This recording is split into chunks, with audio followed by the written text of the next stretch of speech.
Eh bien, bonjour à toutes et à tous, bienvenue à ce petit déjeuner de la Mobile Marketing Association France, la MMA France, consacrée au progressif global, PWA, technologie dont on va parler tout à l'heure dans une table ronde.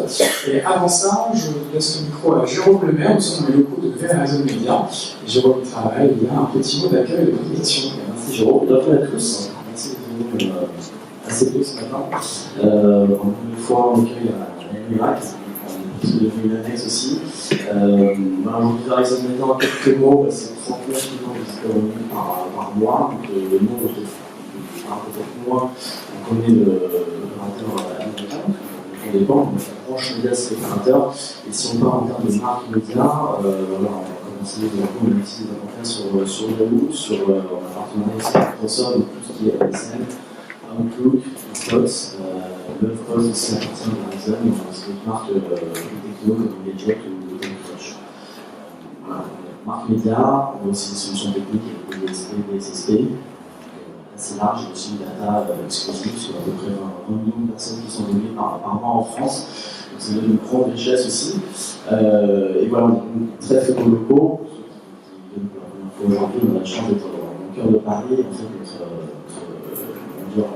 en France, il y a plein de millions souhaités avoir ces locaux justement pour créer des lieux d'échange, que ce soit avec des partenaires médias ou techno, et aussi des annonceurs. Donc l'objectif de ce petit déjeuner, c'est de faire un autre groupe d'échanger sur le sujet des progressives web apps.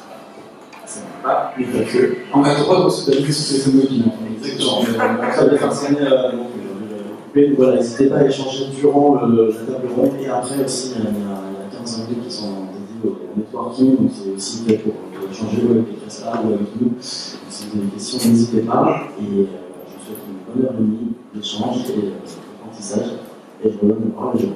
Merci Jérôme, et moi je vais la redonner immédiatement à Aline Renich. On peut applaudir Jérôme pour son accueil. Aline également un mot, tu es rapporteuse, je ne sais plus comment on va dire, je ne sais pas bien rapporter, de la commission Interface Mobile. Alors qu'est-ce qu'on peut dire sur cette commission qui débat des sujets interface mobile au sein de la Mobile Marketing Association? Alors j'ai la joie d'animer cette commission des interfaces mobiles de la Mobile Marketing Association depuis 1 an. On a structuré de la manière suivante. On a 2 groupes de travail. Le premier groupe de travail, c'est le groupe de travail des Smart Apps. Et le deuxième groupe de travail, c'est le groupe de travail Smart Web. On a la chance aujourd'hui d'aborder des sujets qui concernent les 2 groupes de travail. Donc c'est mon premier petit déjeuner de la Mobile Marketing Association. Donc je suis ravie de vous accueillir chez Verizon avec la Mobile Marketing Association aujourd'hui. Alors, dans le premier groupe de travail Smart App, vous savez que ça fait 10 ans qu'existent les stores aujourd'hui, 30 ans pour le web. Donc, on est à une époque un petit peu charnière où on se pose la question aujourd'hui tous de savoir quel est le plus important. Est-ce que c'est de développer une app? Est-ce que c'est de développer un site responsive? Ou aujourd'hui, les progressives web apps qui sont sur le chemin un petit peu entre les deux. On a la chance aujourd'hui d'accueillir des spécialistes des 2 sujets.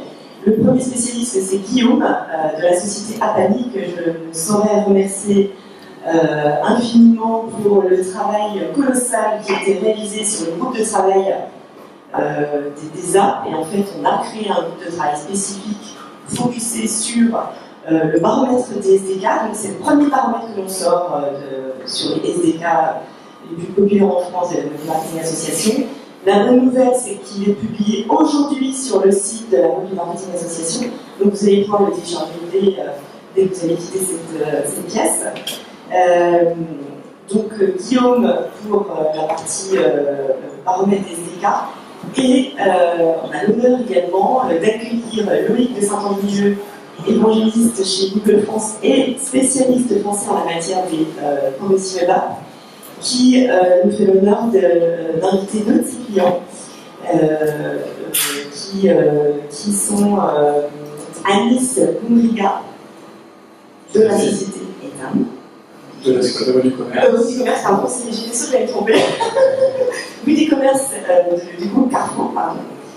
Et Edouard Bataille de la société. Qui est derrière moi, effectivement, dans un gros quart d'heure. Voilà. Et comment ça s'organise? Donc, je vous raconte rapidement l'organisation. On terminera par une partie questions-réponses qui est assez importante parce qu'en fait, je pense que Loïc et ses invités ont des choses importantes à nous dire qui nous révéleront lors de la table ronde, mais également lors des éventuelles questions-réponses.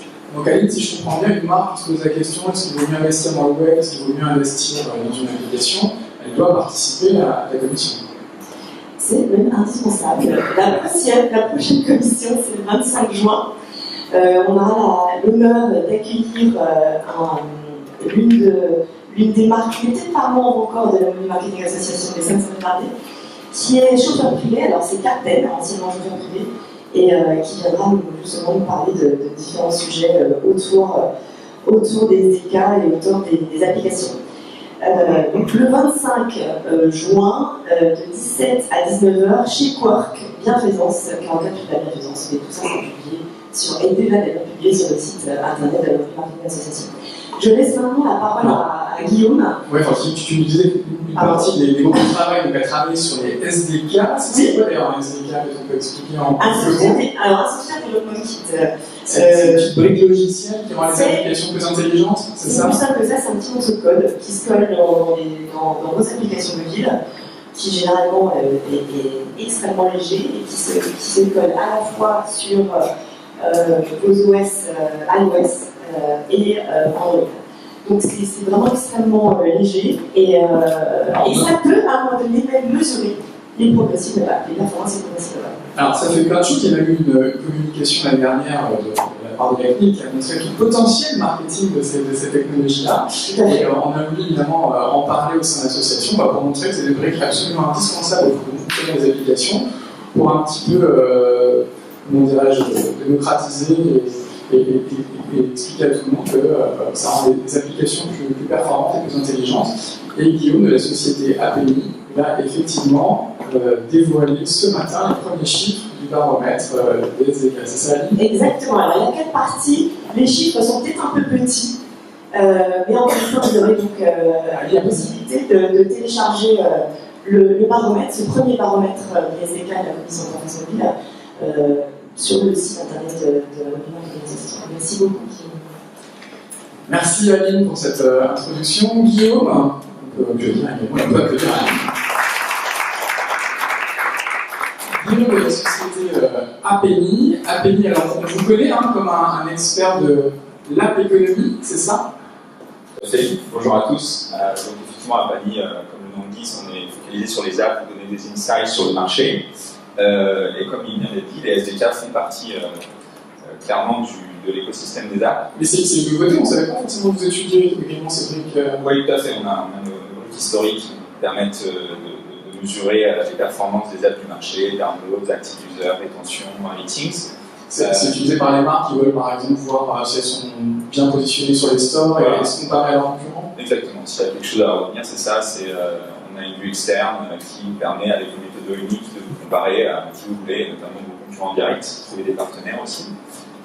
On a voulu en fait, suite à des demandes de clients, rajouter cette brique SDK pour être capable d'informer les SDK qui ont été intégrés par toutes les principales apps du marché. Et c'est une donnée évidemment dynamique, donc au fil du temps, on scanne et on voit les SDK qui sont sortis des apps, ceux qui rentrent, on crée des parts de marché, voilà, et on est ravis aujourd'hui de lever un peu le voile. Alors c'est la V1 du baromètre, on a beaucoup itéré dessus, mais on n'a aucune certitude sur le fait que voilà, c'est la manière unique.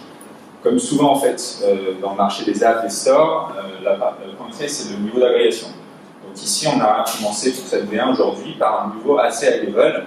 On n'a pas fait une focus sur un type d'app, on ne s'est pas focalisé uniquement sur les éditeurs français. Par contre évidemment, vu le contexte, on a regardé les apps et les jeux disponibles en France. Donc quelque part, tous sont un peu concurrents de vos apps, puisque c'est ce qui est disponible en France, que l'éditeur soit américain, chinois. C'est pas un panel. Voilà, non, c'est pas un panel. Nous, on est vraiment une boîte produit qui a beaucoup de mécanismes qui scannent à grande échelle. Et donc là, on a regardé des centaines de milliers d'apps. On enlève évidemment les apps qui font plus de trafic, c'est-à-dire qu'effectivement, on entend souvent qu'il y a 6-8 millions d'apps selon la source. Là, on regarde celles qui sont importantes pour justement pas débiaiser les parts de marché des SDK. On regarde toutes les apps a priori qui sont intéressantes puisqu'elles génèrent, que ce soit sur Google Play ou l'Apple Store, des téléchargements intéressants. Alors, première question, qui sont les SDK les plus populaires en France? Voilà, je pense que là, tout le monde arrive à lire. Donc là, on a fait un top 10 des SDK les plus populaires. On va expliquer brièvement la méthode. Donc on voit que Google, hein, c'est pas parce qu'ils sont là, mais effectivement Trust clairement le podium. Donc en fait, ce qu'on a fait ici, c'est qu'on a regardé, donc encore une fois, sur toutes les apps. Donc on a combiné iOS et Android, hein, le Play Store et l'Apple Store, distribués en France. Donc il y a des apps qui sont exclues des stores français, mais ça en fait quand même beaucoup. C'est très intéressant de regarder l'ensemble. On a inclus les jeux dans cette première vue. Et on regarde finalement dans quelle est la part de marché. Donc je vais prendre le premier résultat, AdMob, qui pour nous est installé dans plus d'une app sur deux, plus d'un jeu sur deux en France, iOS et Android confondus, 54% de reach en janvier 2019. Voilà. Bon, c'est pas quelque chose, je pense, qui depuis s'est écroulé, hein, mais ça montre un peu le leader. Si on regarde cette première vue d'une part de marché, c'est-à-dire dans combien d'apps je suis installé à une date donnée.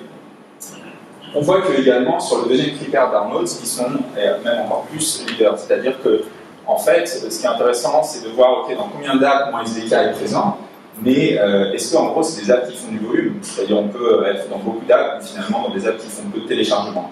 Donc avec le reste de notre plateforme, on est capable de regarder une part de marché qu'on appelle part de marché downloads. Donc là, si on regarde sur tous les downloads français qui ont eu lieu en janvier 2019 sur les deux stores, et voilà, chaque download d'une app, quelque part, est un download de SDK. Et donc on a pour les 3 premiers SDK de Google, donc qui appartiennent à différentes catégories, on voit, mais surtout publicité pour les 2 premiers, leur part de marché, même accentuée si on regarde finalement les downloads. Donc ils ne sont pas seulement dans beaucoup d'apps, ils sont dans des apps qui font beaucoup de volume. Donc une domination des GAFA, hein, voilà, Google qui est sur les 3 premières places et Apple et Facebook qui complètent, c'est pas vraiment une surprise. Voilà, tout à fait. Donc on voit clairement les GAFA qui font ce top 10, 3 d'entre eux. Je dirais que ça s'est consolidé au fil du temps. Hein. Les 3 premiers SDK ont été issus de rachats. Et donc finalement, on a aussi sur cette partie du marché du mobile une concentration par les GAFA. En regardant encore une fois toutes catégories confondues, mais notamment dans la publicité. Aline, un commentaire sur ce classement? Bon, c'est vraiment pas.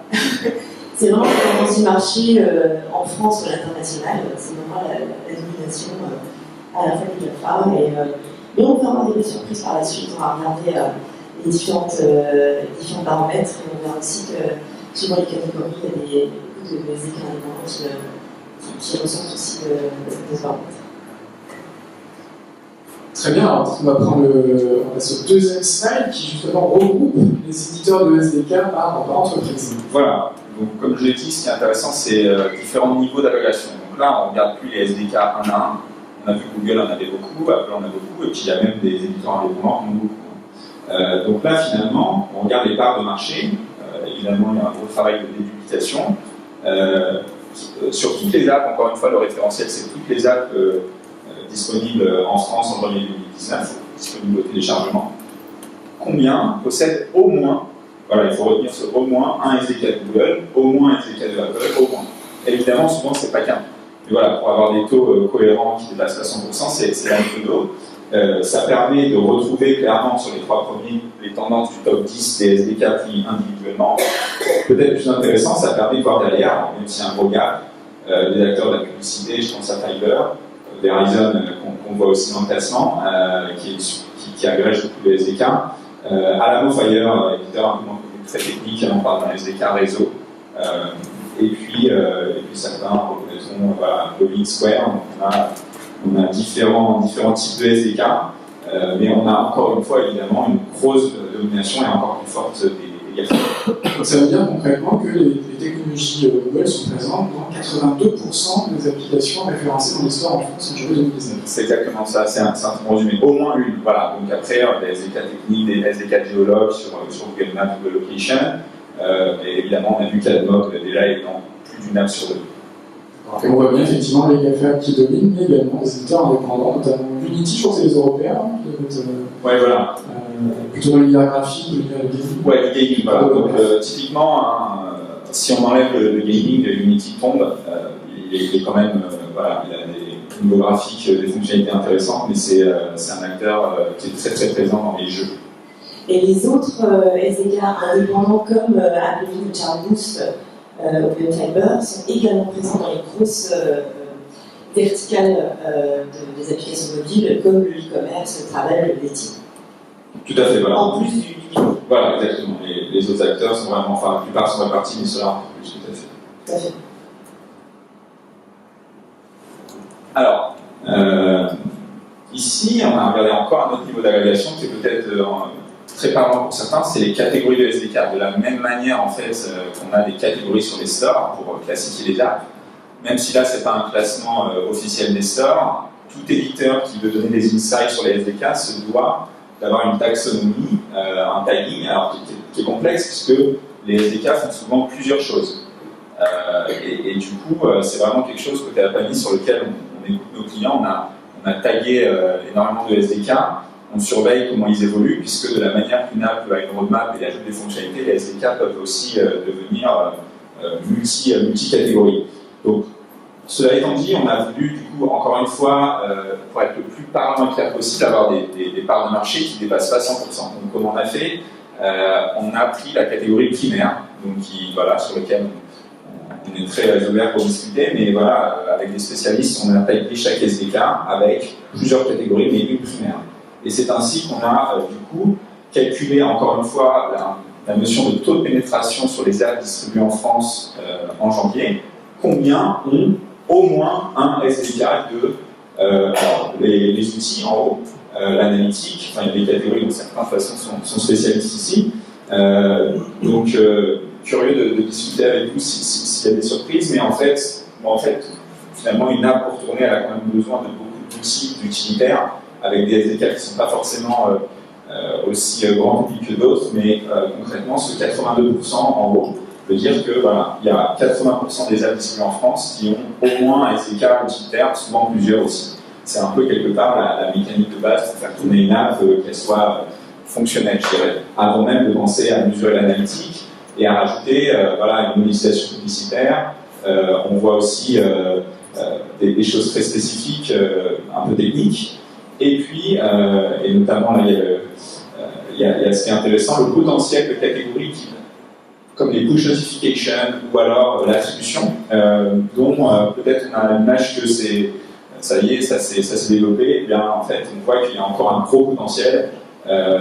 Voilà, moins d'une app sur 3, les push notifications à peu près au milieu à 32%, à un SDK de push notification. Pour l'attribution, à Wien, c'est 13%. C'est déjà 13%, même si effectivement, de plus en plus d'applications, les éditeurs d'applications pensent à la promotion de leurs applis, mais ne peuvent pas forcément installer aussi un SDK de mesure de performance comme le SDK d'attribution. Mais je vois aussi que tous ces SDK prennent, même si ils sont sur la partie basse de l'écran, prennent de plus en plus d'importance, que ce soit la médiation, l'audience, tout ce qui est sécurité, médias, le social, tout ça prend de plus en plus également d'importance. Ok, des chiffres vraiment très très intéressants. On voit finalement le chemin qui reste à parcourir pour certains éditeurs d'applications qui finalement exploitent assez peu les capacités de ces technos. Hein. Exactement, en fait, donc là c'est une donnée statique à janvier, mais ce qui est intéressant c'est de voir voilà, certaines, que ce soit des nouvelles apps, des refonds d'apps, à quel point ils s'équipent au fil du temps, en regardant les best practices des autres. Et puis, évidemment, en étant contacté par certains vendors, il y a encore énormément de potentiel pour rajouter toutes ces briques d'intelligence, que ce soit si le modèle de l'app est publicitaire ou que ce soit tout simplement pour bien analyser le comportement de l'utilisateur dans les apps avec des solutions analytiques de plus en plus performantes. Donc certains gros éditeurs, évidemment, exploitent intelligemment toutes ces briques, mais peut-être que la longue traîne sur les stores pour encore s'équiper de toutes ces technos pour être plus performantes. Tout à fait. Même quand on regarde au niveau individuel, voilà, on a certaines apps, encore peu de SDK. On revient juste un peu en arrière pour voir le poids, on l'a appelé location en anglais, mais c'est localisation, et on voit donc apparemment 65%, c'est ça, des applications ont une brique de géolocalisation, et on s'est intéressé aussi à l'évolution dans le temps de cette brique techno de localisation. Exactement. Donc ce qu'on s'est dit, encore une fois dans ce premier jet, c'est voilà, les parts de marché de manière très high level, très macro, mais un premier focus, et ce qu'on veut faire, c'est finalement, selon les intérêts des membres de la MMAF, finalement, dans le futur de ce baromètre, faire des focus sur certaines catégories de SDK, ou des catégories d'app d'ailleurs. Finalement, c'est intéressant de regarder par exemple juste les apps de finance, qui ont certains types de SDK particuliers. Donc là, ce qu'on a fait, vu un peu le contexte aussi sur ces notions de géologue dans les apps, la data un peu sensible potentiellement de l'application, c'est se dire, on regarde la fameuse catégorie que Jérôme vient de rappeler, qui était quatrième mais ex aequo, donc avec le troisième, elle est sur le podium en termes de taux de pénétration. Et alors, c'est assez complexe de regarder toute la catégorie d'un coup, on a regardé les deux leaders. On retrouve, c'est un peu une constante dans ce qu'on baromètre à niveau Google qui a dans les SDK qui sont tagués géologues en catégorie primaire, les deux plus gros SDK en termes de taux de pénétration. Cela étant dit, en quelques mois, donc c'était voilà, on a voulu sortir ce baromètre. Je pense que ce qui sera vraiment intéressant, c'est un an après la fameuse mise en place du RGPD, le taux de pénétration. Ce qu'on constate factuellement avec les noms, c'est que leur taux de pénétration, même s'il reste très haut, et même si on a vu que c'était des SDK très très populaires, a chuté. Donc en fait, c'est des apps qui les ont, des jeux qui ont désinstallé ces SDK. Il y en a d'autres qui les réinstallent, mais en net, voilà, il y a cette baisse. Bon, alors, très simplement, on pense qu'il y a un lien potentiel avec voilà, cette mise en place de RGPD, mais on va suivre ça. C'est une hypothèse, voilà, effectivement, qui montre qu'il y a peut-être des réserves sur le déploiement de cette technologie-là. Tout à fait. Comment en France on en est. Exactement. Sachant que, comme vous pouvez imaginer, dans cette catégorie des SDK géologues, il y a vraiment des choses très fonctionnelles. Voilà, le mot géologue peut faire un peu peur. On a aussi tout simplement des SDK qui sont au niveau, qui font de la data purement dans une fonctionnalité, de la proposition de valeur de l'app ou du jeu. Voilà. Je disais tout à l'heure, est-ce qu'il faut banaliser l'usage des SDK parce qu'il y a une communication assez négative l'année dernière avec effectivement l'histoire du RGPD, dont on a des termes parfois un peu péjoratifs au sujet des SDK. Pourtant, c'est indispensable au fonctionnement d'une application. Est-ce que notre rôle en tant qu'association, c'est de rassurer tout le monde et de trouver parfaitement normal de déployer ces technologies dans les applications? Oui, enfin, moi j'en suis persuadé. Ce qui est intéressant dans un outil qui donne finalement des chiffres de marché, c'est de voir que même une app prudente, tout simplement pour la faire tourner à au moins, je dirais, une dizaine de SDK, c'est vraiment le minimum. Moi j'en vois peu quand même moins. Ça permet finalement justement de mettre de la data par rapport à ce qui circule. Factuellement, les apps s'adaptent, elles retirent des SDK évidemment quand il y a des problèmes de stabilité, ce qui est aussi un autre sujet, quand par rapport à la fonctionnalité on n'en a plus besoin, parce qu'il faut vraiment faire attention aussi au poids des SDK, la manière dont ils maintiennent l'app bien stable, mais au final, moi je le vois comme des briques disponibles pour finalement rendre l'app plus performante, et sachant que les éditeurs de SDK innovent énormément, et de la même manière que vous innovez sur vos apps, ils mettent à jour leurs SDK régulièrement. Donc ce qui était vrai en janvier, voilà, dans 6 mois sera peut-être plus vrai, et il y aura des SDK nouveaux qu'il faudra regarder. Merci Guillaume en tout cas pour ce focus. Aline, un petit mot. Une petite remarque, c'est d'autant plus vrai avec justement le RGPD, avec toutes ces nouvelles normes, on est obligé effectivement, tous les éditeurs de SDK, de mettre à jour régulièrement, peut-être un peu plus régulièrement que les années précédentes, les nouvelles versions de SDK, que ce soit sur différents sujets. Y compris l'attribution à la fois des étapes. Merci beaucoup. Merci tous les deux. Merci beaucoup. Vous pouvez retrouver encore une fois le premier, c'est le tout premier baromètre de la commission interface mobile, de la Mobile Marketing Association sur le site.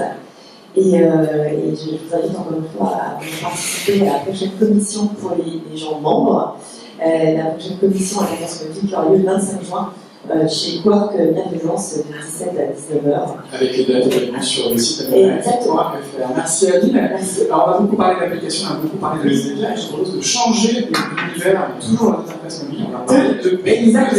Exactement, de passer sur le deuxième groupe de travail de cette commission d'interface mobile, qui est la partie web, et où on a la chance et l'honneur d'accueillir des spécialistes en la matière, comme Loïc de Saint-André, Alice et également Edouard. Installez-vous tous Et les trois, et tous un e-commerce du groupe Carrefour. Merci beaucoup. Bonjour à toi. Aline, on va juste récupérer le troisième micro. Merci. Merci à toi. Alors, on va effectivement rebasculer dans l'univers web avec nos trois invités qui vont se présenter rapidement. Edouard, il est Creative Technologist chez Etam. Est-ce qu'on peut présenter Etam en quelques mots, en quelques chiffres, en quelques dates? Alors, en quelques mots, Etam, ça fait une entreprise qui a 103 ans, leader sur la lingerie en France. Notre site e-commerce, on l'a lancé en 2001. C'est ça. Et surtout, on livre aujourd'hui dans 200 pays. D'accord, une très belle marque française et qui a une présence digitale qui a près de 20 ans, et on reviendra dans un instant sur la stratégie web et PWA. Alice Boumega, IT Manager chez Relais Commerce, groupe Carrefour, est-ce que vous présentez également cette enseigne en quelques mots, en quelques chiffres, en quelques dates? Bien sûr, Relais Commerce est un pionnier français du web, créé en 1999. Ah bah 20 ans cette fois-ci. Historiquement, vendeur de sécurité, depuis 2007, le premier acteur français à avoir déployé Marketplace, qui héberge plus de 1500 marchands avec plusieurs millions de produits en vente sur le site. Et une marque qui a été rachetée par le groupe Carrefour en passé, capacité. C'est ça, par le groupe Carrefour en 2015. Très bien.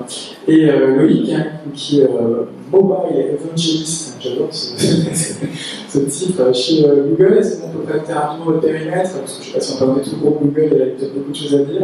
Non, mais effectivement, moi je travaille dans l'équipe commerciale de Google, donc qui vend la publicité aux marques en France. Mais mon rôle, c'est d'améliorer les expériences web des marques en France, de faire en sorte que leur taux de conversion s'améliore et du coup que la publicité, qu'ils achètent, que la publicité soit plus rentable encore pour eux sur le mobile en France. Parce qu'il y a un contexte qu'on peut le rappeler, les taux de conversion sur mobile sont aujourd'hui inférieurs à ceux du desktop. Exactement, alors que les audiences ont switché déjà depuis un moment sur. C'est quoi les chiffres? À peu près 2/3 des audiences sur mobile, les taux de conversion 3 fois inférieurs au desktop à peu près? En général, oui, un taux de conversion mobile web, il est un tiers du taux de conversion desktop. 1% versus 3%, je crois, de mémoire.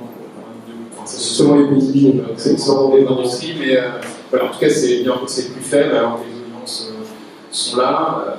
Nous, on a aussi remarqué, quand on regarde d'ailleurs les chiffres de la MMA sur le mobile commerce, qu'en France, on a des parts de mobile commerce un peu plus faibles qu'en Angleterre, voire même en Allemagne. Donc, c'est vrai qu'on essaye de voir si on peut aider pour les expériences, encore meilleures pour que les Français. Et aider les grands e-commerçants français effectivement à aligner leurs chiffres de vente sur leurs chiffres d'audience sur le mobile. Alors, ce matin, on est là pour parler de PWA et de web mobile. Edouard, peut-être on peut commencer avec la story Etam. Aujourd'hui, sur le contexte de web mobile dans vos audiences, dans vos chiffres, et pourquoi avoir lancé une PWA? Alors, nous, aujourd'hui, c'est 60%, voire des fois 70% des sessions qui sont mobiles. Donc plus des 2/3. Ouais, plus des 2/3 en effet. En effet, on a un ratio, comme vous avez dit, on a 1% à peu près, 1,15% de TT sur mobile, contre des sommes qui peuvent être sur 3 à 4. Donc il y a un gros différentiel, donc il y a un vrai défi. C'est donc faire remonter ce chiffre par tous les moyens. C'est ça. J'ai regardé le poids des transactions, mais à 36% de transactions web, contre 64 pour le desktop. Donc il y a vraiment un bon gap entre les deux. D'accord, et donc quelle était votre réflexion? Vous aviez déjà un site web mobile, j'imagine, comme beaucoup de marques. Vous avez lancé un site responsive il y a quelques années. Tout à fait, et en fait, en mai 2017, c'est là où on a eu le switch des audiences mobiles qui sont passées sur le store. Et en parallèle, on avait une réflexion de refondre notre app qui était sur le store. Et en fait, c'était une app hybride à l'époque. En fait, on s'est dit, il y avait les PWA qu'on avait entendu depuis un moment, on s'est dit, faisons le PWA, donc on est carrément parti sur faire une app dans le web. Vous avez un budget, et vous avez arbitré, et On a refaire l'application, vous avez préféré refaire le web. Parce que c'était tout simplement là qu'il y avait la majorité de vos audiences. C'est là qu'il y avait la majorité de nos audiences. On a comparé aussi les coûts d'acquisition d'utilisateurs qui étaient beaucoup plus faibles sur le web que sur le store. Et du coup, la réflexion a été menée pour. Mais il y a eu un débat en interne, il y en a qui voulaient plutôt investir dans l'application. Alors, avec les chiffres, le débat était vite plié. Parce qu'en fait, notre TD était pas performant sur un mobile, et quand on a vu qu'on avait beaucoup plus en plus de sessions, fallait investir là-dessus. D'accord. Et donc, la décision a été prise fin 2017. Oui, on a commencé les travaux de la PWA en juin 2017. D'accord. Et donc là, on est presque en juin 2019. Ça s'est bien passé? Ça s'est bien passé, oui, il y a eu des hauts et des bas. Mais globalement, ça s'est bien passé. La première release à 100% du trafic mobile a eu lieu en début 2018. Et on reviendra dans quelques instants sur les performances de cette PWA. Alice, une question, c'est quoi un peu le contexte pour vos e-commerce et pourquoi avoir décidé d'investir dans cette interface? Alors nous, c'est à peu près la même chose. On a un trafic mobile qui a basculé en 2018 essentiellement sur mobile. Donc sur mobile, on voulait améliorer notre expérience utilisateur. Et donc on a découvert en 2018 une nouvelle technologie, ce qu'apportait un petit peu PWA. Moi, je suis responsable de l'équipe front, on est spécialisé sur les technologies web. Du coup, on a tout de suite vu que les ressources qu'on avait en interne nous permettaient de faire du PWA. Donc, on a regardé. Alors, c'est l'application, l'application, elle est sous-traitée, c'est externalisé. C'est des ressources qui sont différentes. Donc là, on a vu qu'on pouvait améliorer notre expérience mobile avec des technos. On s'est renseigné, on s'est documenté, on a vu qu'on pouvait aller très vite dans le contexte. Et donc l'équipe technique, elle a vu ça positivement, j'imagine, dans l'application, elle se dit, ça m'échappe un peu, et sur le déchet, je préfère garder le contrôle. C'est ça. Après, bien sûr, on confronte beaucoup les applications mobiles et le PWA, on va en parler sur l'application, les avantages et les inconvénients. Donc voilà, c'était ça le contexte. Donc, améliorer l'expérience utilisateur, améliorer aussi le taux de transformation, parce que comme vous disiez, le taux de transfert de l'information du desktop. Et on voulait aussi offrir une expérience web mobile équivalente à celle de l'app. Parce qu'on a dit que le taux de transfert du web mobile était inférieur à celui du desktop, par contre, le taux de transfert de l'application est supérieur à celui du web mobile. Donc il fallait qu'on arrive à avoir à réunir le meilleur des deux mondes, c'était l'idée. Loïc, est-ce qu'on peut rappeler ce que c'est au fait une PWA? C'est un terme qui peut se mêler tout, puisqu'on parle de Progressive Web Application, et pourtant c'est bien un site web. Oui, voilà, c'est bien du web qu'on enrichit d'ailleurs, on va enrichir progressivement, on peut ajouter des nouvelles fonctionnalités, des fonctionnalités qui d'ailleurs ont souvent été propres au monde des applications.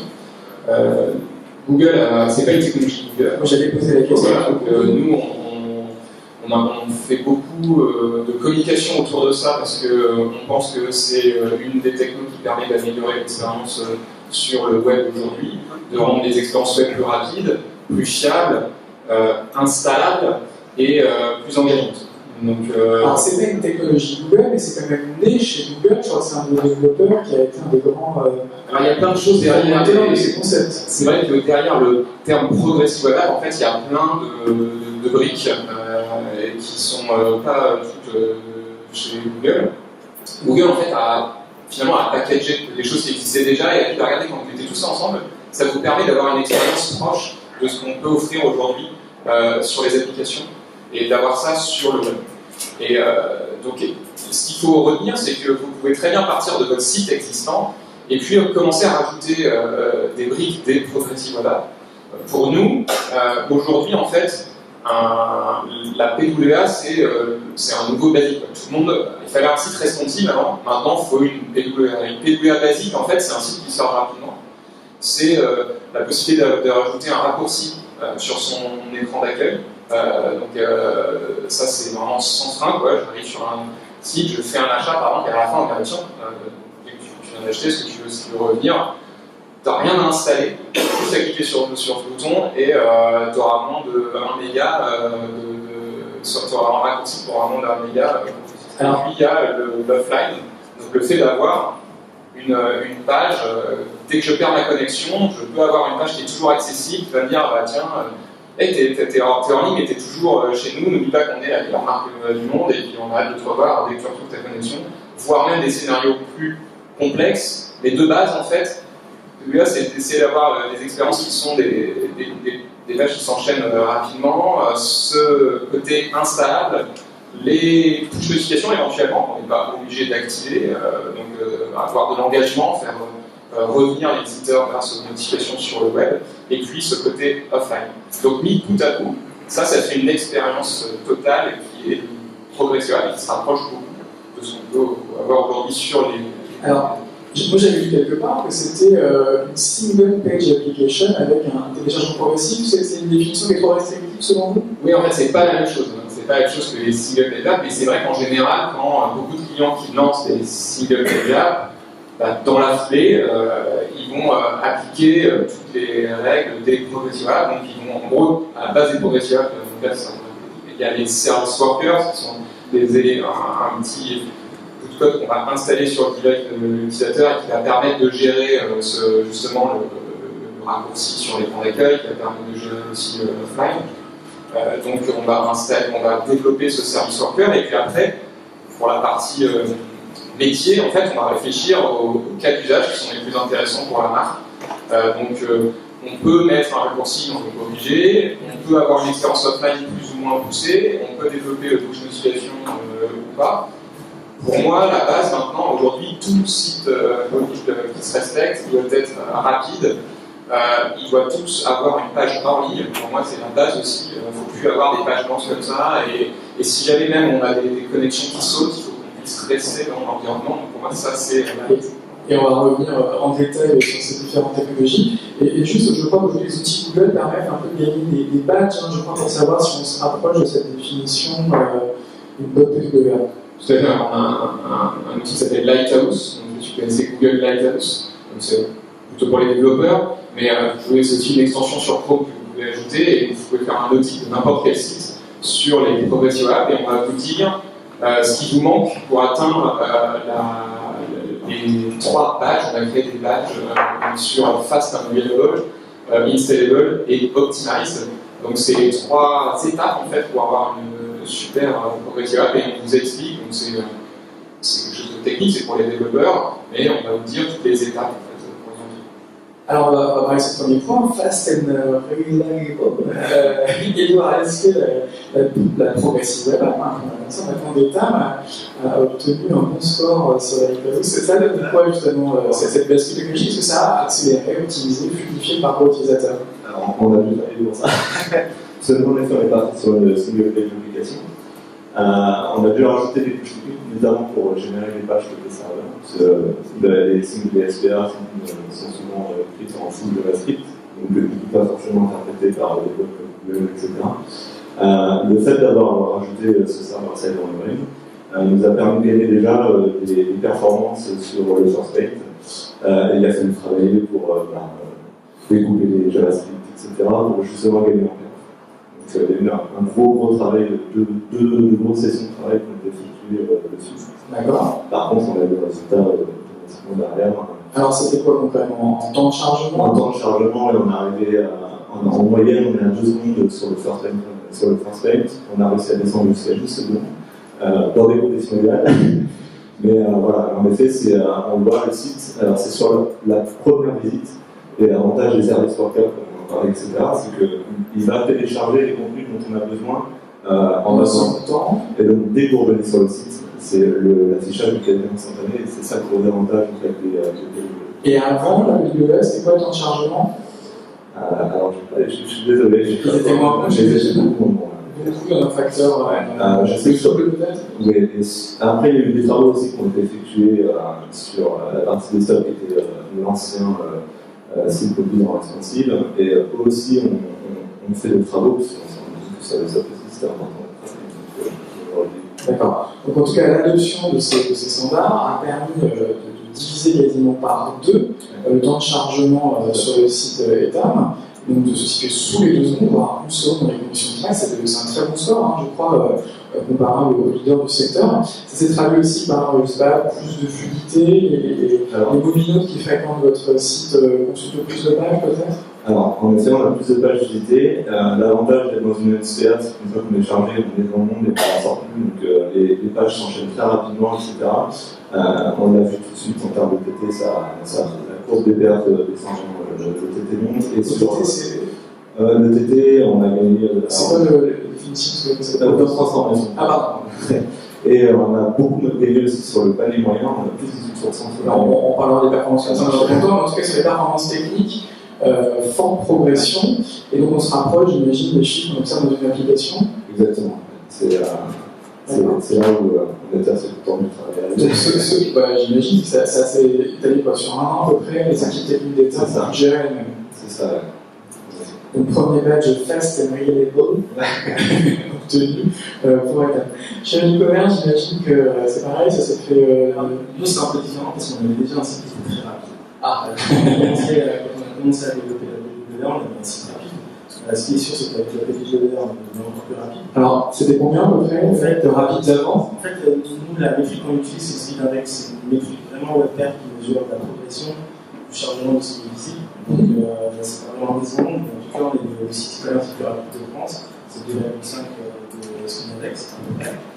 Et par contre, quand on a mis en production la PWR début janvier, du coup, on a regardé sur le cloud, on avait un score parfait de 100% parce qu'on avait déjà un site rapide et on a ajouté justement toutes les couches supplémentaires qui nous permettaient de faire rendre notre application sur l'écran, de gérer le mode offline, etc.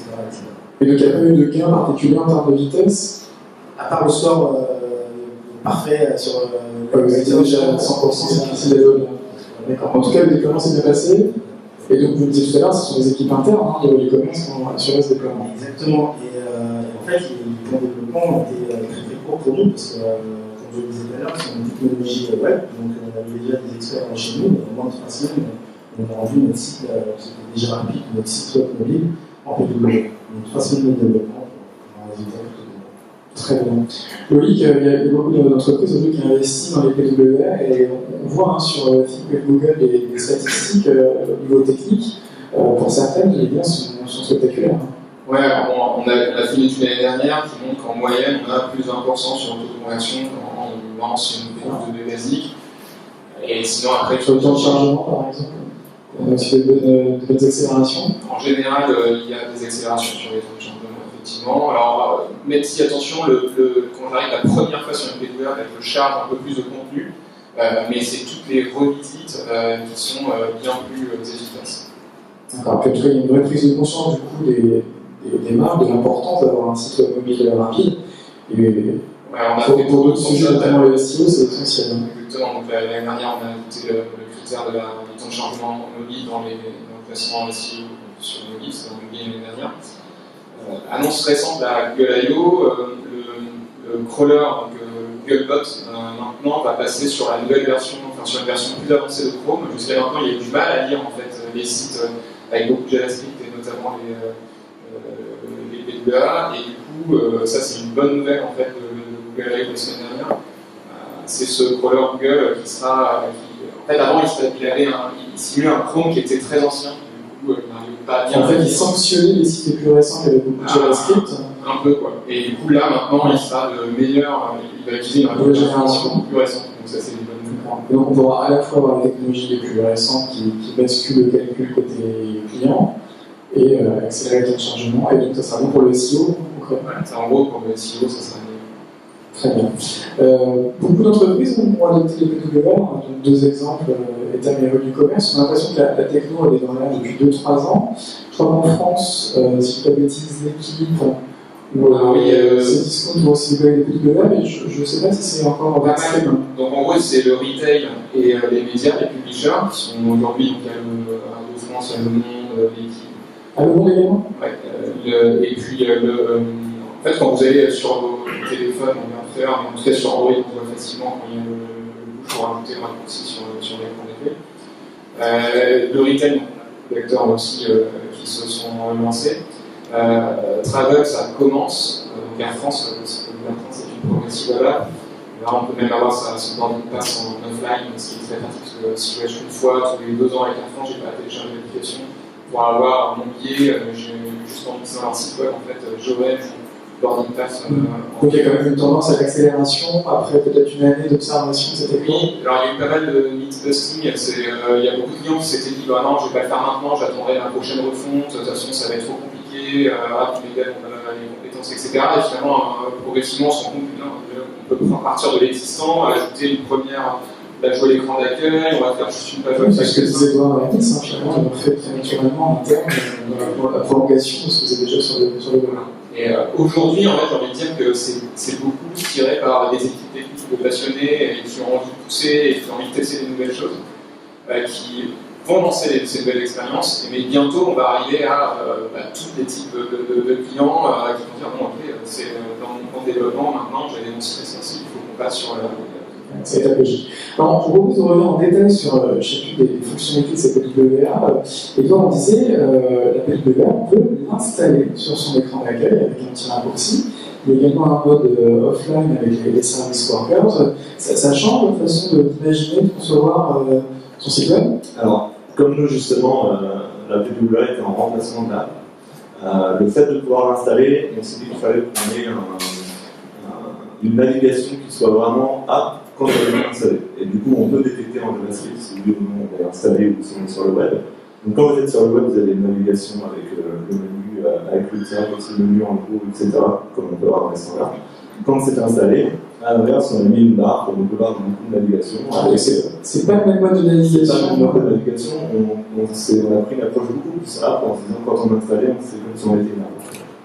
Du coup, on essaie vraiment de jouer là-dessus. C'est notre app, c'est la PWA. Et quelle proportion des mobilotes installent le raccourci vers le PWA? J'ai pas de chiffres. Et justement, c'est les chiffres qu'on va lancer pour voir. On aimerait avoir des chiffres sur le plan d'installation.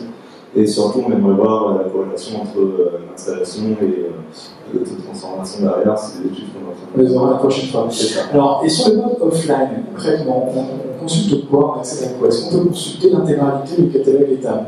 Alors, au début, on voulait. Et en fait, c'était un volume trop important de données. On parle de combien de mégas? On était en compressé, on était sur 2, 3, 4 mégas. Alors c'est beaucoup, mais finalement c'est une application qu'on télécharge sur un store. Mais malgré ça, vous n'avez pas voulu. En fait, le problème, c'est que comme on est à la fois sur du web et sur de l'app. Pour une première installation, ça aurait été trop fait. Exactement. Surtout pour une première visite, quelqu'un qui veut venir découvrir le catalogue, s'il doit prendre 4 mégas de téléchargement, c'est un peu compliqué. Du coup, en fait, on a préféré restreindre le offline sur la partie compte. Donc, quelqu'un qui va sauter, etc., va récupérer toutes ces informations de compte, ses commandes, sa carte de fidélité, ses points, etc.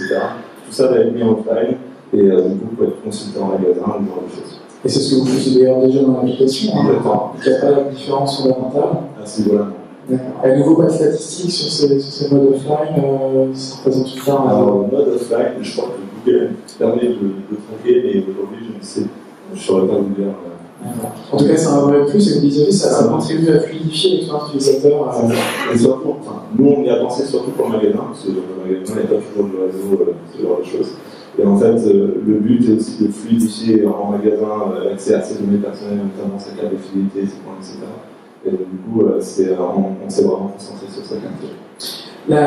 L'expérience est la même sur iOS et sur Android, parce que je crois que sur Android, automatiquement, on propose de télécharger le raccourci. C'est pas le cas sur iOS. Non, mais sur iOS, justement, il faut développer nous-mêmes un petit truc qui va pousser l'utilisateur à ajouter l'application sur son écran d'accueil. Donc ça demande plus d'action d'utilisateur côté iOS que côté Android, où en effet, nativement, le navigateur sur Android va vous pousser l'installation. Très bien. Alice, également même question, ce raccourci et ce mode offline, ça vous a inspiré chez le e-commerce? Oui, alors nous la différence c'est qu'on a gardé notre application mobile et on a développé une PWA. Et notre PWA est exactement la même tête que le site mobile. La simple différence c'est qu'on a l'impression que l'appli. Oui, pardon. On a vraiment l'impression d'être sur une application avec le spacing, etc. Concernant le mode offline, là par contre ça a été une avancée pour nous parce que comme le disait Louis, ça nous permet en fait de ne pas afficher une page blanche à un utilisateur quand il n'a pas de réseau. Oui, c'est toujours très réceptif, hein. C'est ça. Mais plutôt une page de couleur de commerce, en lui indiquant qu'il n'a pas de réseau. Et surtout, grâce au cache du service worker, on a la possibilité, alors pas de mettre tout le catalogue de revue commerce parce qu'on a plus de 10 millions d'offres, mais de mettre les dernières pages qu'il a visitées ou alors les pages qu'on considère comme importantes. C'est-à-dire que nous, on met en cache une page, quelques pages home, les dernières fiches produits qu'il a visitées, qui fait que lorsqu'il perd le réseau, il peut retourner sur les pages importantes et il pourra toujours naviguer sur le site, voir les informations, etc. Ça, c'est formidable en termes d'expérience utilisateur. Et vous avez des statistiques justement sur ces usages offline ou sur le taux d'installation de raccourci? Je sais qu'on peut le mesurer.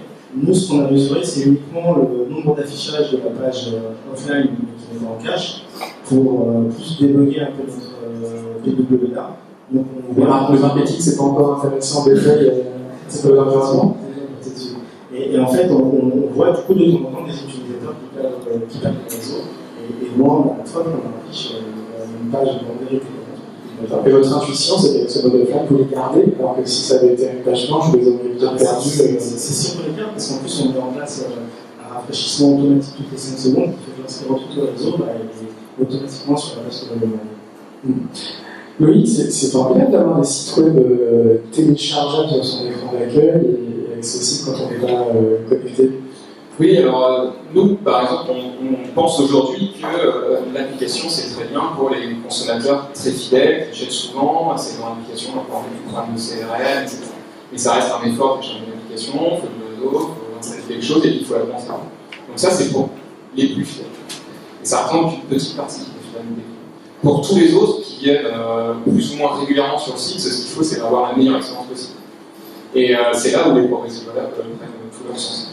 Et aujourd'hui, donc sur Installable et sur la partie offline, donc on peut traquer avec Google Analytics, par exemple, on peut traquer le nombre de personnes qui ont installé le raccourci. Alors oui, Elisa, mais Commerce n'a pas forcément de statistiques à partager avec nous, mais est-ce que. Alors j'en ai sur Google, c'est le truc qu'on devait partager pour la conférence pro l'année dernière.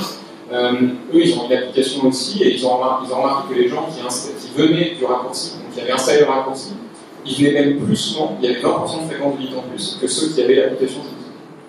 Et ils ont des perfs supérieurs sur les personnes qui ont rajouté le raccourci que sur toutes les personnes qui avaient installé l'application. Et donc concrètement, il y a des mobiles qui ont deux raccourcis, un vers l'appli, un vers le Progressive Web App. Ils ne font pas beaucoup la différence. Alors en soi c'est possible, hein, ça arrive. Du coup, en général, nous, on va avoir une logique. Il y a certains de nos clients qui vont appeler ça, je sais pas, alors c'est pas précis, un light, un setting light. La version mobile de Twitter est une PWA, la nouvelle version de Facebook est une PWA. On a Spotify qui est une PWA. Donc on a pas mal de marques comme ça qui sont quand même très app, mais qui ont aussi développé une expérience web super fluide, super rapide. Et quand les mobiles ont le choix, finalement, ils plébiscitent. Franchement, ça dépend vraiment. En gros, pour moi, c'est en fonction de la fréquence. Si j'ai une suite de temps en temps, je suis assez content d'avoir quelque chose qui est très léger sur mon téléphone. Quand j'installe un raccourci du PWA, en fait, ça met moins d'un méga sur mon téléphone. Et quand j'ai dans mon carrousel d'application, alors j'ai mon logo dans mon carrousel d'application, mais quand je regarde toutes les applications, tout à la fin, j'aurai mes PWA. Elles sont moins désinstallables un peu que les autres. Sur le mode offline, on voyait Ethan qui a hésité à proposer l'intégralité du catalogue. Il y a des marques qui font ce choix-là, ou des médias qui mettent beaucoup de choses en téléchargement offline. Non, en général, on ne va pas tout mettre. Le principe, en fait, c'est, pour moi, de base, il faut la page qui dit, par exemple, tu as perdu ta connexion, mais pas de souci, revenu commerce, c'est 10 millions de produits, on se retrouve dès que tu as retrouvé ta connexion.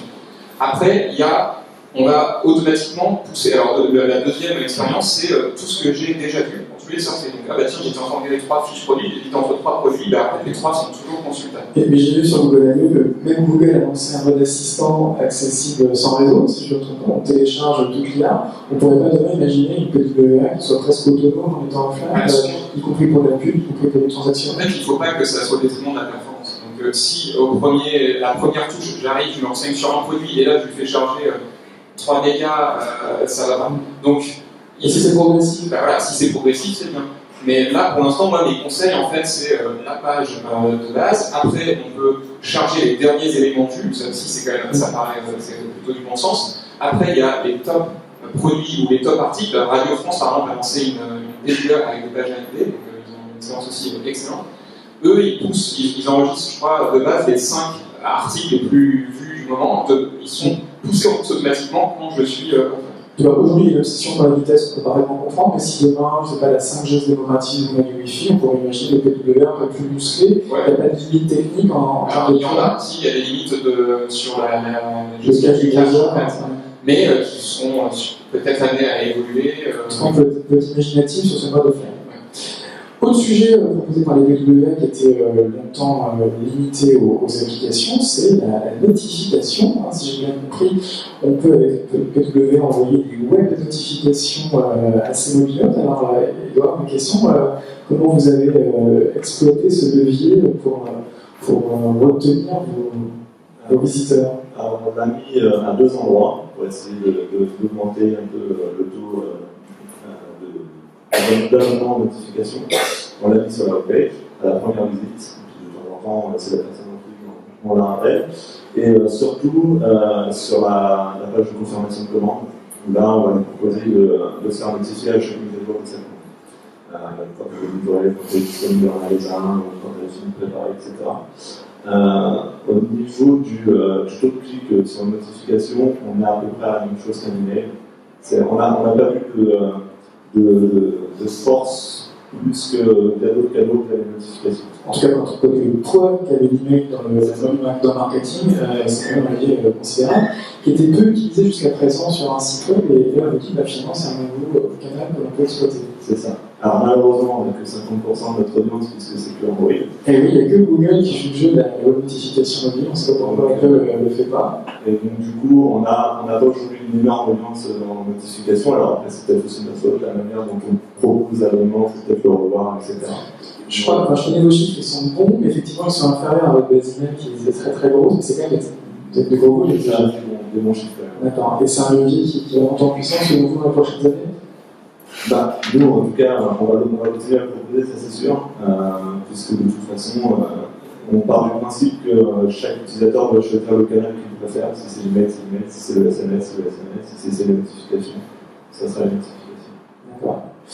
Une question chez l'e-commerce, les web notifications, ça a été un nouveau levier intéressant pour vous? Pour l'instant, on ne l'a pas développé, on l'a pas mis en place, mais c'est volontaire parce qu'on voulait que le service marketing puisse avoir une vraie réflexion sur ce nouveau canal.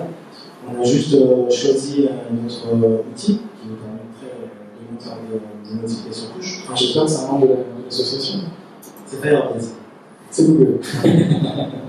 Et surtout, c'est qu'on voudrait vraiment avoir une réflexion complète et coupler nos outils CRM en interne avec les notifications. Pour pouvoir tout ça. Mais normalement, on va toujours ça. En tout cas, les équipes web, du coup, vont avoir un nouveau levier sur lequel travailler. Le côté technique, parce qu'il n'y a pas grand-chose à faire. Ouais, à nouveau. Loïc, les notifications dans les applications, ça a été des grandes découvertes des dernières années dans le secteur du marketing, et là, on l'élargit à l'ensemble du web et des navigateurs. Et pas que mobile, d'ailleurs. Ouais, ça marche aussi sur Chrome, sur des choses. Donc il faut le faire avec bonne intelligence, effectivement, c'est-à-dire qu'il faut éviter d'arriver sur un site et qu'on me pousse je ne sais pas combien de sollicitations. Donc c'est pour ça que c'est aussi une bonne chose au moment de la confirmation de commande de maintien, parce que tu veux avoir le suivi. Nous, plus la notification est personnalisée, elle est sur un domaine, donc un mail commande ou sur une typologie de produit UEC, parce que si on arrive sur un site et on dit tiens, tu as toute notre actualité, on ne va pas forcément, sauf si je suis un client très fidèle, je ne vais pas forcément l'aimer. Donc il faut choisir le bon moment. Le bon moment, avec le bon contenu, ça maximise les chances que les gens acceptent. C'est un peu pareil pour la raccourci sur l'écran d'accueil, c'est bien de le mettre au bon moment. La personne qui a déjà vu plusieurs fois, qui a dû faire plusieurs visites, on peut lui pousser. Pour info d'ailleurs, sur le jeu d'écran d'accueil, on peut très bien aussi pousser la native d'application et enregistrer, quantifier en fait les gens qui vont dire non. Normalement, on dit bon, ça fait 5 fois qu'il ne veut pas ma native app, je vais peut-être lui pousser la PWA en l'utilisant avec un message spécifique. Donc on a AliExpress qui a développé une PWA et les Indiens de ont été rachetés par Amazon, Flipkart. Flipkart, par exemple, eux, c'est assez intéressant, ils ont un message c'est toujours sur ça prend pas de place. Parce que dans. Les smartphones d'entrée de gamme, des marchés indiens chinois, pas forcément la place pour acquérir une application. Eux, ils accentuent sur le fait de installer un raccourci pour moins de 1 méga et ils le mettent dans le menu sur la partie. Ils le mettent au moment de l'achat, ils mettent une petite berme, et au fait, installe. Donc ils le mettent au bon endroit. Il y a des statistiques sur le taux d'opt-in, le taux d'usage, le taux de clic avec ces web notifications avec les WebA. Est-ce que c'est comparable à ce qu'on observe dans les applications ou les mails? J'ai pas de stats. On vous invitera tous l'année prochaine pour avoir des stats mises à jour. Autre sujet dont on a rapidement parlé, c'est celui de la découvrabilité des PWA. On le rappelle, la PWA, c'est un site web, donc j'imagine un peu naïvement, ça se découvre en faisant du search, voire on a parlé de SEO, c'est dans la continuité de ce que vous avez toujours fait. De toute façon, oui, il faut continuer à optimiser son site pour le SEO et pour que les moteurs de recherche le comprennent et surtout nous référencent correctement. Du coup, ce que je disais avant qu'il y ait l'annonce de Germinal de JavaScript, c'est nous on a dû faire, comme on était sur le SPA ainsi que le JavaScript, on a dû faire ce travail d'abord de servir une page HTML pour la rendre compréhensible par les bots. Et il y a aussi le côté perf qui joue depuis juin dernier, où en effet ce travail-là sert aussi au SEO. Donc accélérer un site web mobile, ça peut se traduire par des gains dans l'index organique de Google. Alors, en tout cas, depuis qu'on a fait les travaux, on a gagné sur le mot-clé soutien. Alors, il y a eu des travaux qui ont été sur le côté desktop et mobile. On a gagné 4 places sur le mot-clé soutien-gorge sur le moteur de Google, le premier 3. Voilà. On était 6e, on est passé 2e, je crois. Donc, voilà, après, ça toujours, mais et par rapport au site responsive, vous avez, j'imagine, aussi fait beaucoup de travaux d'optimisation sur le poids des images, ce genre de choses. C'est ça. Il y a beaucoup de visuels sur votre site. Ce qu'on appelle le lazy loading des images. De base, les images ne vont s'afficher que si elles sont visibles à l'écran. Il y a tout ce genre d'optimisation à faire pour justement optimiser à la fois le SEO et les performances. Ali, vous disiez que c'était déjà très rapide. Est-ce que la bascule en PWA a eu un impact sur le SEO de l'e-commerce? Nous, en fait, on a eu cet impact-là quand on a travaillé sur la rapidité du site avant la PWA. Ce qui est sûr, c'est que quand on a optimisé nos performances, on a eu un taux de fraude de Google qui s'est amélioré. Pourquoi? Parce qu'il téléchargeait beaucoup plus vite des pages, il téléchargeait de plus en plus. Et avec un catalogue de plusieurs millions d'œuvres comme l'e-commerce, il faut beaucoup de temps à Google pour parcourir tout le catalogue. C'est une technologie pour l'e-commerce avant. Donc il y a plus de profondeur dans l'indexation, c'est ça, si j'ai bien compris? C'est ça, en fait, il va passer moins de temps à crawler tout le catalogue de l'e-commerce. Il devait passer 3 semaines il y a 2 ans et demi, maintenant en 1 semaine, il peut crawler les 10 millions de produits, etc. Et ça se traduit par plus de trafic web mobile à votre PWA? Par plus de trafic web, oui, parce que du coup, on gagne avec plus de pages, on est mieux positionné. Et concernant la découvrabilité, l'avantage des PWA, c'est qu'on n'est pas obligé d'être sur un store pour pouvoir le voir. Donc, il suffit juste d'être référencé sur un moteur de recherche, comme Google ou Yahoo. Non, mais je vais la média. Et puis, comme c'est la version du site web mobile, on clique sur le site web mobile et on fait ça. Oui, on oppose SEO et ASO. J'ai découvert pendant cet événement que vous avez lancé il y a quelques mois chez Google la Trusted Web Activity, concrètement en référence en site web sur le Play Store. Oui, alors ça c'est tout nouveau. On a annoncé en début d'année les Trusted Web Activities. À partir du moment où j'ai une PWA avec tous les badges et un score Lighthouse de minimum 80, c'est-à-dire un site rapide qui a toutes les fonctionnalités, je peux l'embarquer sur le Play Store. Donc j'ai une équipe dev front qui développe mon expérience sur le web, et cette expérience sur le web, je la mets sur le Play Store, et elle est accessible sur le Play Store aussi. Donc sur le Play Store, je vais pouvoir installer en fait ma PWA. Alors l'utilisateur il se rend compte, il va sur le Play Store, il pourrait chercher le commerce et installer en fait la PWA du commerce sur son téléphone. Mais ça on le fait, j'imagine, au détriment de l'application d'avant. Alors, pour nous, ça, l'objectif, c'est les marques qui ont des vieilles applications qu'elles ne maintiennent plus depuis longtemps, et elles se disent, là, ça coûte beaucoup d'argent de maintenir une application alors qu'il y a peu d'utilisateurs. Je vais simplifier, je vais tout faire sur la PWA, et elles peuvent capitaliser quelque part sur leur ASO d'avant. Alors, pour nous, avant tout, Trustable Activity, c'est pour celles qui n'avaient pas d'application ou celles qui avaient une application de pas très bonne qualité, pas très bien maintenue, et qui ont une bonne équipe web front. Du coup, on va prendre ce bon travail qui a été fait sur le web et en fait, on va être capable de l'utiliser aussi sur le PC. Après, les marques qui ont une super application, qui ont besoin d'utiliser les services de paiement du Play Store, non, là, ça ne va pas être une bonne solution. Mais en tout cas, c'est un peu le futur des PWA et ça soulage beaucoup pour les équipes de développement parce qu'on va dire, mais tiens, voilà, maintenant j'aurais vraiment un seul code à maintenir.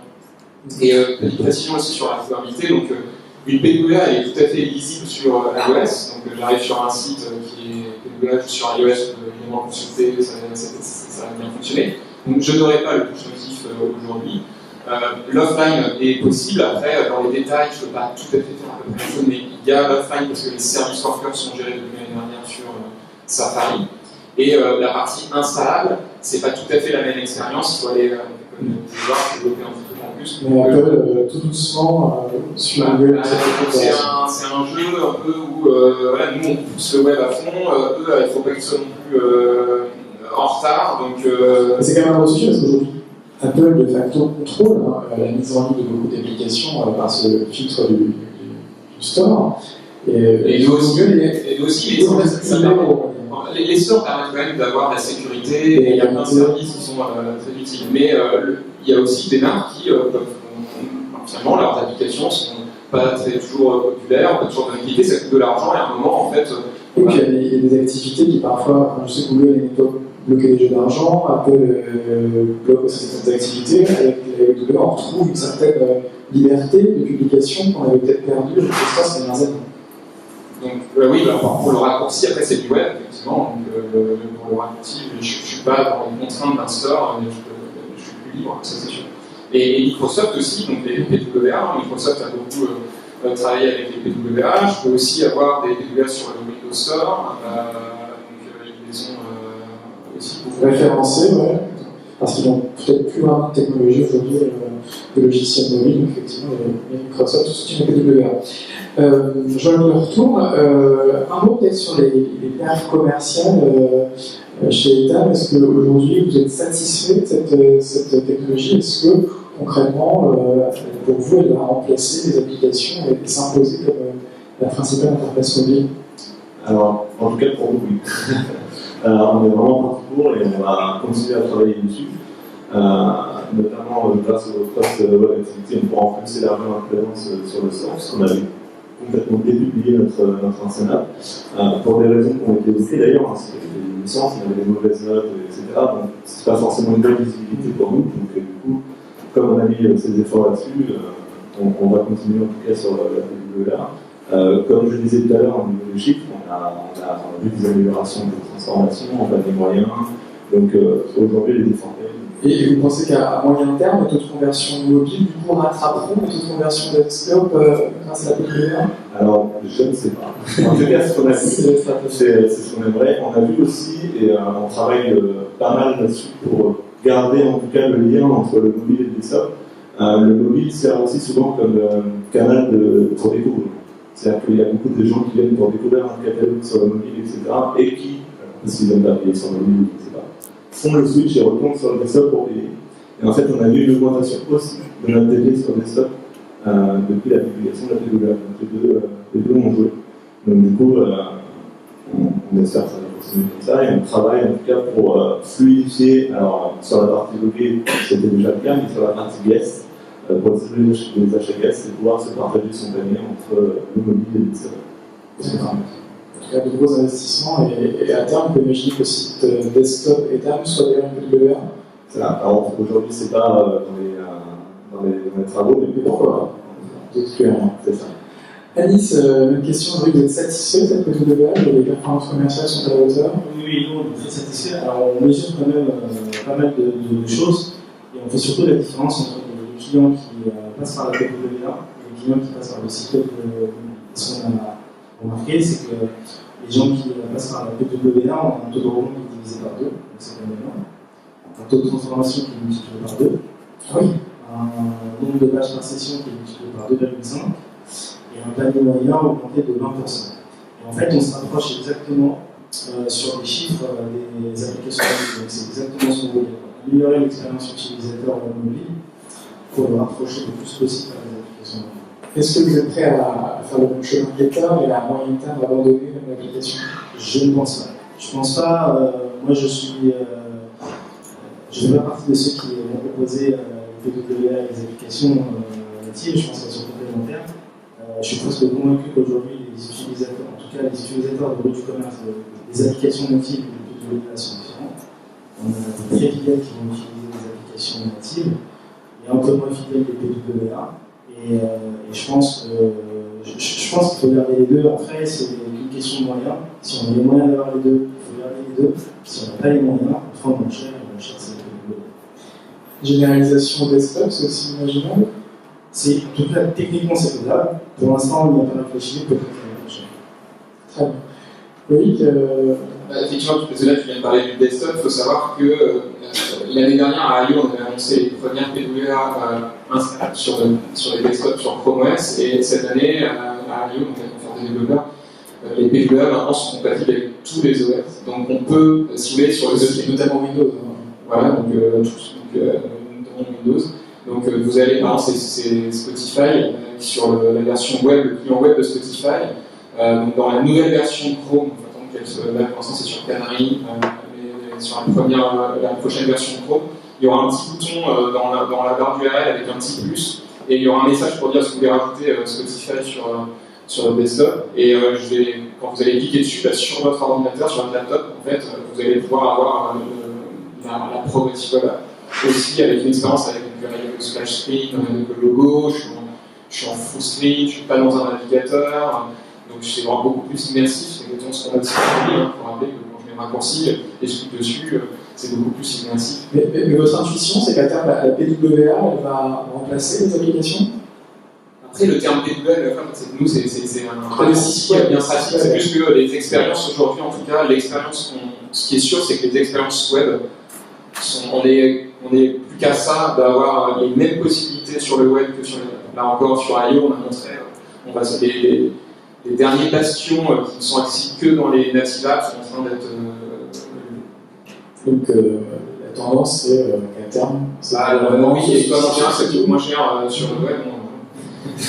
D'accord. Et la découvrabilité également est un gros sujet. Très bien. Je vais demander à tous les trois peut-être un hashtag de conclusion. Edouard, ça serait quoi le hashtag de conclusion? Alors, ça serait l'innovation. Parce qu'en fait, le fait d'être sur mobile et en fait, Google investit aussi du coup, via Chrome, etc. En fait, on peut facilement innover via les PWA et via le mobile. Nous, aujourd'hui, par exemple, on va rajouter la web authentification avec le doigt et la biométrie sur le site. Ça ne participe pas sur le reste. Et en fait, tout ça, on peut le faire grâce au PWA. Et on invite tout le monde à se rendre sur le site. Exactement. Alors, c'est quoi l'URL? Alors, c'est www.tam.com.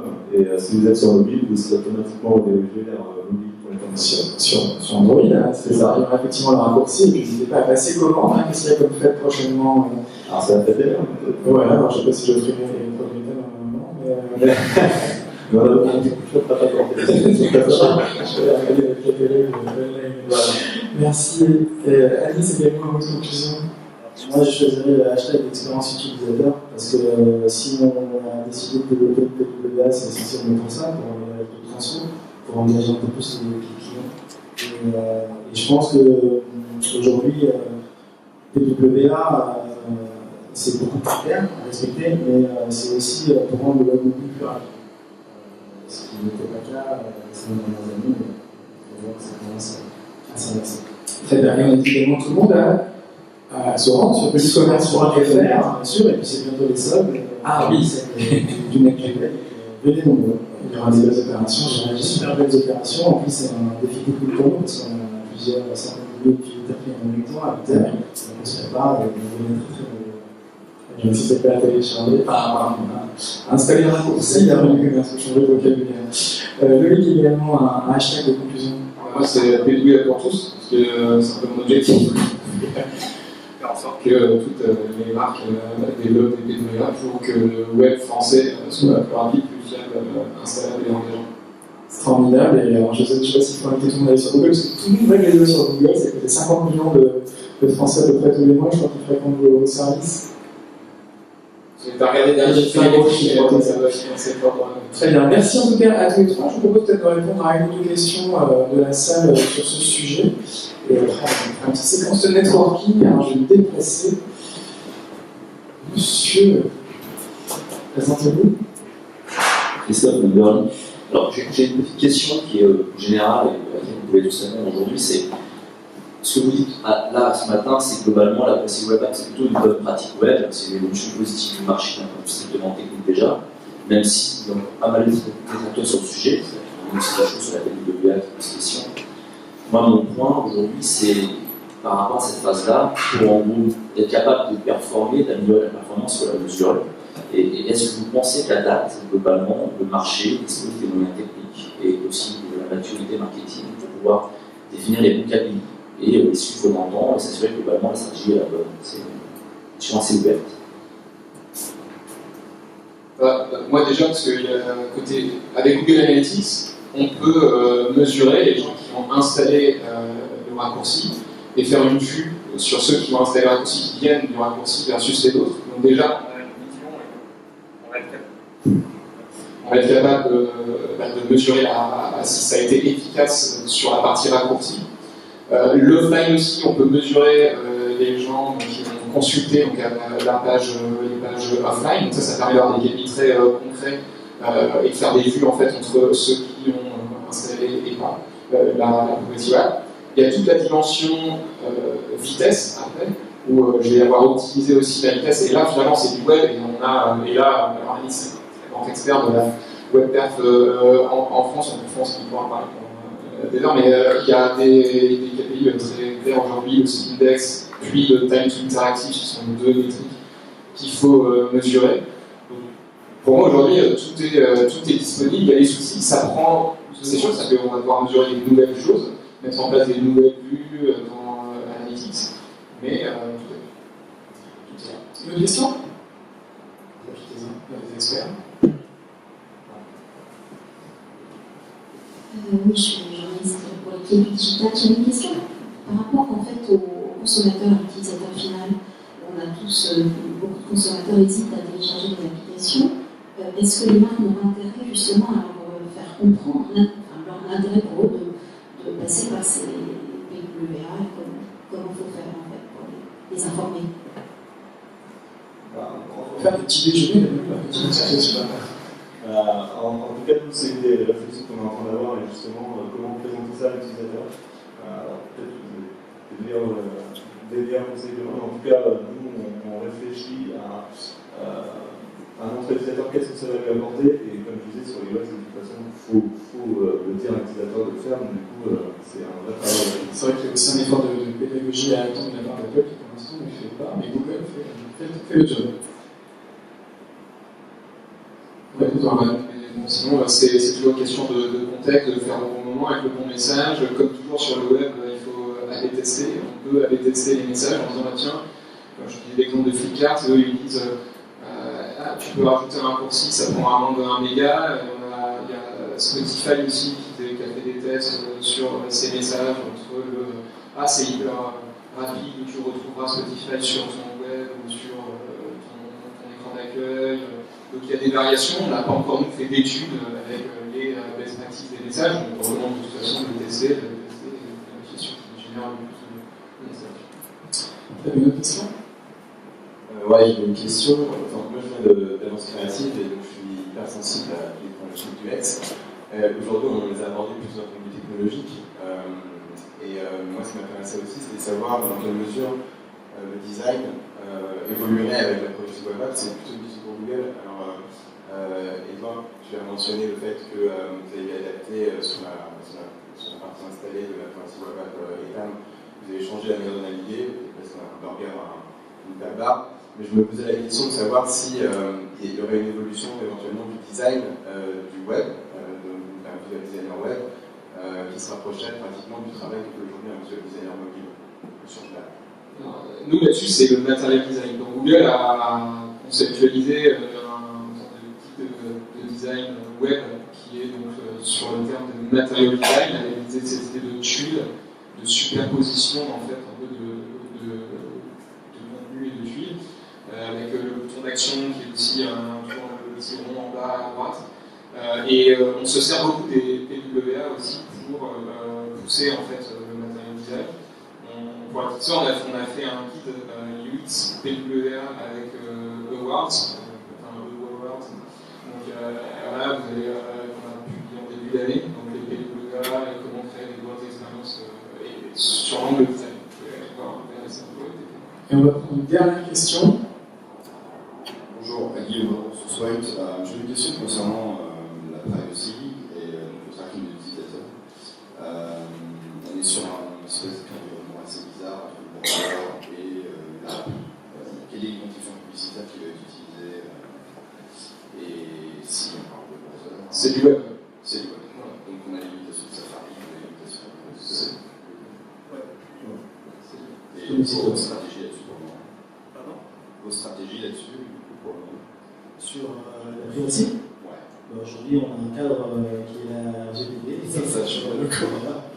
Mais du coup, il n'y a pas du tout d'alternative, parce qu'on parle de beaucoup d'usages qui sont très SDK ou en tout cas app. Je parle de tout ça. On n'a pas du tout raccourci vers le Google ID, l'Apple ID, vers la privacy. Non, en fait, c'est du web qui est. Mais effectivement, il faudra proposer des CMP, j'imagine, sur le web sur les applications. Peut-être pour répondre à la question, la Marketing Association a proposé l'année dernière que les grandes plateformes, appelées les Google, gèrent les advertising ID au niveau du navigateur. C'est une proposition qu'on a faite et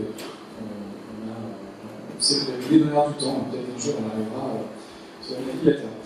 On va vous remercier de tout, on peut les applaudir.